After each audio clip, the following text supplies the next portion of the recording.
Assalamualaikum warahmatullahi wabarakatuh. Halo, perkenalkan nama saya Alifatu Zahra, nomor absen 3 dari kelas 12 MIPA 2.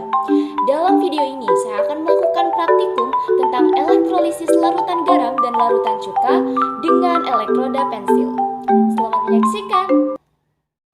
Berikut alat dan bahan yang akan kita gunakan dalam praktikum kali ini. Yang pertama ada air, 2 buah gelas transparan, 1 buah sendok, garam dapur, 2 buah pensil yang sudah diserut bagian atas bawah, kardus yang sudah dilubangi, cuka, batu baterai 9 volt, kabel, dan penjepit buaya. Langkah pertama, kita masukkan air ke dalam 2 buah gelas transparan.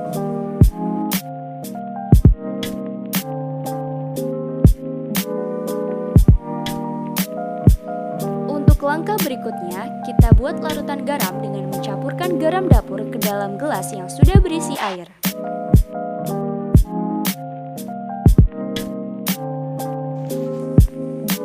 Dan jangan lupa aduk hingga merata menggunakan sendok.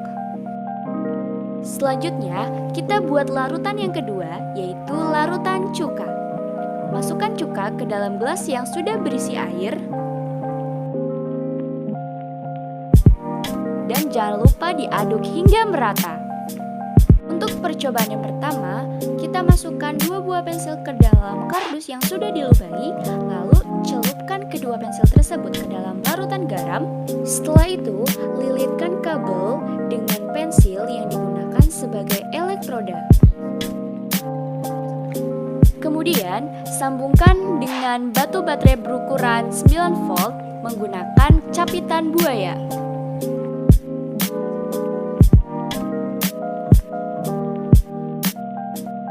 Oke teman-teman, dan inilah hasil dari percobaan pertama menggunakan larutan garam.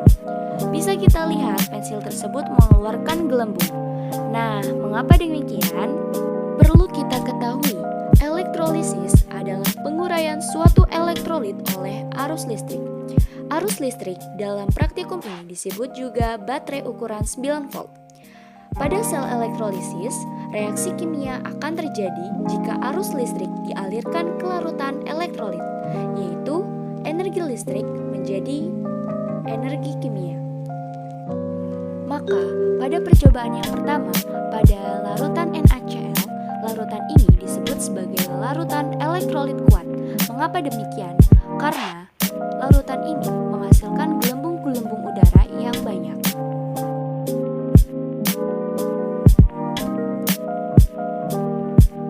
Perlu kita ketahui juga, pada kabel warna merah disebut sebagai anoda atau plus, sedangkan pada warna hitam disebut sebagai katoda atau min. Untuk percobaan yang kedua, kita masukkan 2 buah pensil ke dalam kardus yang sudah dilubangi, lalu celupkan ke dalam larutan cuka. Setelah itu, lilitkan kabel dengan pensil yang sudah dihubungi dengan baterai berukuran 9 volt. Dan inilah hasil percobaan yang kedua dari larutan cuka. Bisa kita lihat, percobaan larutan cuka ini mengeluarkan gelembung tetapi hanya sedikit dibanding dari larutan NaCl sebelumnya. Maka dari itu, larutan ini masih dianggap sebagai larutan elektrolit, tetapi larutan ini termasuk ke dalam larutan elektrolit lemah. Dari hasil pengamatan dapat saya simpulkan bahwa sel elektrolisis mengubah energi listrik menjadi energi kimia. Hal ini didasarkan pada terdapatnya gelembung udara pada katoda maupun anoda. Kedua, pada percobaan pertama, larutan garam merupakan larutan elektrolit kuat karena menghasilkan gelembung udara yang banyak.